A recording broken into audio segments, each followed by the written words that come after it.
네, 샬롬 반갑습니다. 네, 바른교회 장승재 목사입니다. 네, 오늘 하나님의 말씀은 사무엘상 1장 9절에서 18절 말씀입니다. 사무엘상 1장 9절에서 18절 말씀 함께 읽도록 하겠습니다. 그들이 실로에서 먹고 마신 후에 한나가 일어나니 그때 제사장 엘리는 여호와의 전 문설주 곁 의자에 앉아 있었더라. 한나가 마음이 괴로워서 여호와께 기도하고 통곡하며 서원하여 이르되 만군의 여호와여, 만일 주의 여종의 고통을 돌보시고 나를 기억하사 주의 여종을 잊지 아니하시고 주의 여종에게 아들을 주시면 내가 그의 평생의 글을 여호와께 드리고 삭도를 그의 머리에 대지 아니하겠나이다. 그가 여호와 앞에 오래 기도하는 동안에 엘리가 그의 입을 주목한즉 한나가 속으로 말하며 입술로만 움직이고 음성은 들리지 아니하므로 엘리는 그가 취한 줄로 생각한지라. 엘리가 그에게 이르되 네가 언제까지 취하여 있겠느냐? 포도주를 끊으라 하니 한나가 대답하여 이르되 내 주여 그렇지 아니하느니이다.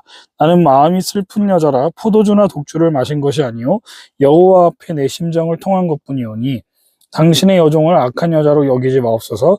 내가 지금까지 말한 것은 나의 원통함과 격분됨이 많기 때문이다 하는지라. 엘리가 대답하여 이르되 평안히 가라. 이스라엘의 하나님이 네가 기도하여 구한 것을 허락하시기를 원하노라 하니 이르되 당신의 여종이 당신께 은혜 있기를 원하나이다 하고 가서 먹고 얼굴에 다시는 근심빛이 없더라. 아멘. 네, 오늘 하나님의 말씀의 제목은 기도가 사라진 시대라는 제목으로 하나님 말씀 나누도록 하겠습니다. 우리 어제도 살펴봤듯이 한나는 남편의 사랑을 독점하다시피 했던 여인이었음을 알 수 있죠. 하지만 고대 근동 사회에서 임신하지 못한다라는 건 여인의 가장 큰 수치로 여겼기 때문에 이 한나의 아픔은 남편의 극진한 사랑으로 또 극복할 수 없었고 그 상처는 너무나 큰 상처가 되어서 한나를 괴롭히는 지경까지 갔죠. 여기서 한나를 더 힘들게 만들었던 사람이 등장합니다. 바로 엘가나의 두 번째 부인인 분인나죠. 그러면 분인나가 한나를 언제 가장 크게 괴롭혔을까요? 한나를 가장 괴롭게 하고 비참하게 만들었던 순간이 언제인가 봤더니 남편을 따라서 하나님께 예배하러 가는 때였다는 거예요. 이스라엘 백성들은요, 매년 세 차례 하나님의 전을 방문해야 하는 규율이 있었다는 것을 우리 출애굽기 23장과 34장, 그리고 또 신명기에 보면 나오는데요. 하지만 엘가나가 가족들과 함께 동반한 실로 방문은요, 의무적인 것이 아니었다는 거예요. 그럼에도 엘가나는 매년 하나님께 예배하러 가는 신실한 사람이었음을 성경은 강조하고 있다는 것이죠. 그리고 엘가나가 4절에 보니까 제사를 드리고 나서 아내들과 자식들에게 재물을 나눠주었다라고 나옵니다. 그러면 엘가나가 무슨 제사를 드렸는지 우리는 알 수 있습니다. 바로 화목제라는 제사를 드렸음을 알 수 있다는 거예요. 그리고 본문인 9절에 가족들이 예배를 드리고 무엇을 했다라고 나옵니까? 먹고 마셨다라고 나오죠. 화목제는요, 제물을 드린 사람과 그 제물을 하나님께 올려드리는 일을 한 제사장과 함께 하나님 앞에서 먹을 수 있었던 유일한 제사였기 때문에 엘가나의 가족들은 예배가 끝나고 오늘날로 말하면 목사님과 식사교제를 했던 거예요. 그러면 여러분, 우리는 여기서 질문이 하나 생기지 않을 수가 없습니다. 한나는 예배가 드린 후에 어떠했다라고 나옵니까? 10절입니다. 한나가 마음이 괴로워서 여호와께 기도하고 통곡했다라고 나와요. 그럼 우리는 왜 예배를 드리죠? 대부분의 사람들은요, 자신의 아픔과 상처와 슬픔이 사라지기를 바라는 마음으로 하나님 앞에 나아가는 경우가 많지 않습니까? 그런데 한나에게는 이 시간이 그녀의 아픔을 가장 확대되게 만드는 순간이었다는 거예요. 우리는 오늘 한나의 이런 모습을 보면서 내가 다니는 교회는 어떤지 생각해보는 계기가 되면 좋겠습니다. 여러분들은 교회에 가면 하나님 앞에 나와서 예배를 드릴 때 상처와 아픔과 슬픔이 회복되는 경험을 하시는 시간이 되시나요? 아니면 한나와 같이 지금 겪고 있는 아픔과 상처와 슬픔이 더 가중되어진다거나 더 큰 결핍과 비참함을 경험하고 계신가요? 그러면 지금 한나를 가장 괴롭게 만드는 사람이 누구냐는 거예요. 바로 옆에 있는, 가장 나를 사랑해주고 위로를 해줘도 모자를 가족인 분인나라는 거예요. 저와 여러분은 분인나로 살고 있지는 않은지, 아니면 남편처럼 한나를 위로하고 사랑하는 사람으로 살고 있지는 않은지, 우리는 둘 중에 누구인지 한번 생각해보는 시간이 되면 좋겠다는 겁니다. 교회는 어떤 곳이죠? 예수님을 사랑하고 그분의 사랑으로 서로를 사랑한다고 모인 사람들로 이루어진 곳이 교회 아니겠어요?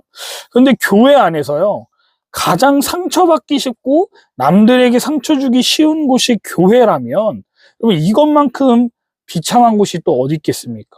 또 어디 가서 우리는 위로를 받냐는 거예요. 우리는요, 교회를 세상에서 지치고 상처받은 사람들이 회복되고 치유받는 곳으로 만들어야 한다는 거예요. 천국이 이 땅에서는 교회를 통해 실현되어야 한다라는 사명감을 가지고 저와 여러분들은 교회에 나가야 된다는 겁니다. 여러분, 가나안 성도들이 왜 생겨났다라고 생각하시나요? 결국 전부 다 교회에서 상처받고 떠난 사람들 아니겠습니까? 그러면 반대로 한나처럼 교회에서 상처받고 떠난 사람들은 어떻게 해야 되는 게 맞는 걸까요? 예수 그리스도의 머리이시며 교회는 그의 몸이라고 하는 공동체를 버리고, 나는 하나님을 믿어요, 하지만 나에게 공동체에는 속하라고 하지 마세요. 그건 싫어요. 내가 왜 교회를 떠났는데요? 집에서 혼자 예배 드릴게요 라고 하면서 문제를 회피한다면요, 그것 또한 문제의 해결책이 되지 못한다라는 거예요. 그러면 우리는 어떻게 해야 되겠습니까? 한나처럼 해야 된다는 거예요. 10절을 보십시오. 한나가 마음이 괴로워서 어떻게 했다라고 말합니까? 울면서 하나님 앞에 기도했다라고 말하고 있다는 거예요. 고통 속에서 처절하게 살아가던 한나가 가족을 등지지 않고 하나님이 허락하신 가족 공동체에서 살아남기 위해 하나님을 더 바라고 그분의 선하심이 자신을 인도하도록 기도하고 있다라는 거예요. 그 기도의 제목도 기가 막힙니다. 11절을 보세요. 서원하여 이르되, 하나님, 만일 주의 여종의 고통을 보고 계신다면 나를 기억하사 주의 여종을 잊지 아니하시고 주의 여종에게 아들을 주시면 내가 그의 평생의 그를 여호와께 드리고 삭도를 그의 머리에 대지 아니하겠나이다. 한나는 아들을 갖고자 하는 마음이 너무나 간절해서 하나님께 지금 서원을 하고 있어요. 근데 우리는 여기서 한나의 행동에 대한 문제 제기를 세 가지로 요약할 수 있을 것 같습니다. 첫 번째는 한나의 기도가 마치 뇌물을 드리는 것과 같지 않냐는 거예요. 뇌물이 뭐죠? 뭔가 큰 것을 얻기 위해서 작은 것을 주는 행위입니다. 하나님이 나한테 아들 주시면 내가 그에 대한 값으로 더 잘하겠다, 이 딜을 하는 모습처럼 보인다는 거예요. 하지만 한나의 기도의 내용을 보세요. 한나는 하나님께서 먼저 주시면 받아서 그대로 되돌려 드리겠다라고 하고 있기 때문에 이거는 뇌물 사례라고 볼 수 없다는 거예요. 그리고 하나님은요, 결코 인간의 뇌물에 녹아내리시는 분이 아니라는 것을 기억하면 좋겠습니다. 하나님은요, 인간의 어떤 제안이나 타협도 받아들이는 분이 아니세요. 오직 자신의 주권대로 일을 결정하고 진행하시는 분이시라는 걸 안다면 우리는 이런 생각을 할 수 없을 겁니다. 두 번째로 제기되는 문제는 자식의 미래를 함부로 결정하고 정하는 행위가 옳냐는 거예요. 사무엘이 나이가 먹어서 청소년쯤 됐는데 부모님이 나를 목회자로 바치겠다고 서원했다고 해서 내가 목회자가 되어야 되냐라는 문제 제기란 말이에요. 이 말씀 구절 가지고 오늘날 많은 성도님들이, 특히 목회자들이 한나를 예로 들면서 자식을 하나님께 드렸다라는 이유로 제대로 돌보지도 않고 방치하거나 너는 목회자가 돼야 돼, 이런 식으로 말하는데 아주 잘못된 행동이라는 걸 아셔야 됩니다. 하나님은 한나의 서원이 옳다고 생각하지 않으셨다면요, 한나에게 아들을 주시지 않으셨을 거라는 거예요.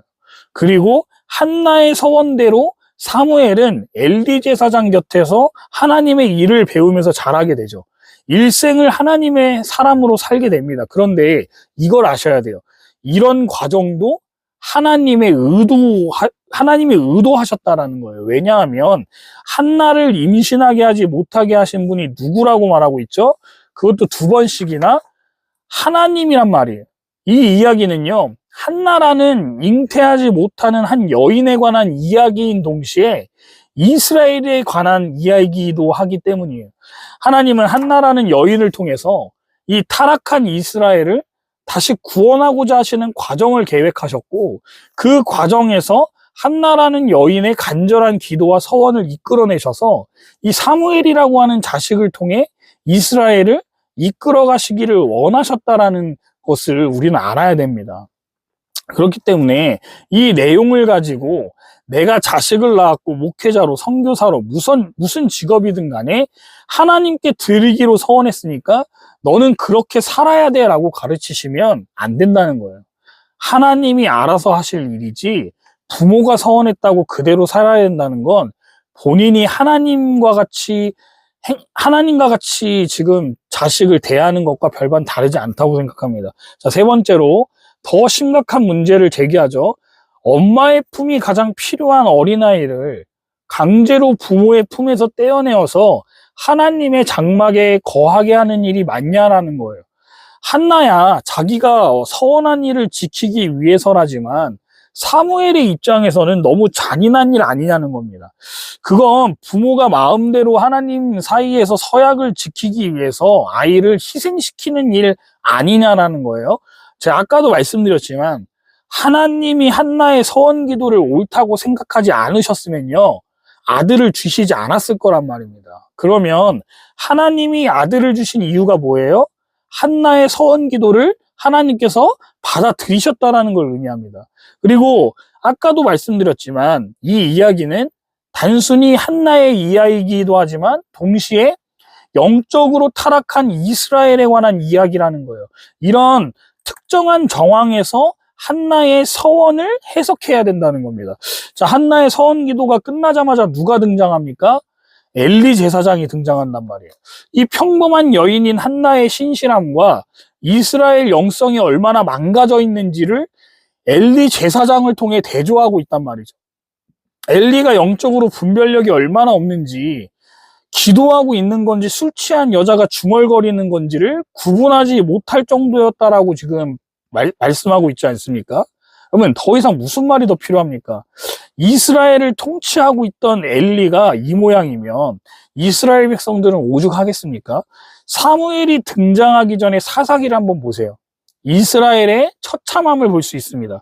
그러면 왜 엘리 제사장이 한나의 간절한 기도를 보고 술에 취한 사람으로 오해했냐는 거예요. 당시 이스라엘에는요, 하나님께 집중해서 간절히 기도하는 사람이 없었기 때문에 제사장도 진정한 신앙인을 알아보지 못하는 아이러니한 상황이 발생되었다는 것을 우리는 알아야 됩니다. 우리는 오늘 엘리의 모습을 통해 생각해 봐야 됩니다. 엘리와 같이 기도하지 않는, 아니 이스라엘 백성들과 같이 하나님 앞에 나와서 간절히 기도하며 하나님을 찾는 사람이 없지는 않은지 말입니다. 요즘 교회에 가보면 기도하는 소리가 끊긴 지가 오래이지 않습니까? 젊은 사람들을 거의 찾아보기가 어려워요. 대려 예배가 없어지고 있는 게 또 현실 아니겠습니까? 새벽에 나와서 하나님 앞에 기도하는 사람이 사라지고 있어요. 수요 예배, 금요 예배도 없어지는 추세 아니겠습니까? 전 지금 시대가 사사 시대라고 생각해요. 이런 상황일수록이요, 한나와 같은 사무엘과 같은 진실한 신앙인이 절실히 필요한 시대가 아닌가 한번 생각해 봅니다. 하나님은 이런 참 신앙인을 사용하실 거예요. 부디 저와 여러분들은 예배의 회복이 먼저 일어나기를 간절히 바랍니다. 바쁘다고 핑계대지 맙시다. 교회에 나가서 하나님 앞에 기도하는 시간이 얼마나 되는지 우리는 오늘 말씀을 통해 한번 깊이 생각해 보면 좋겠어요. 그리고 결단하여서 하나님 앞에 나아가 기도하는 저와 여러분들 되시기를 주님의 이름으로 간절히 축원드립니다.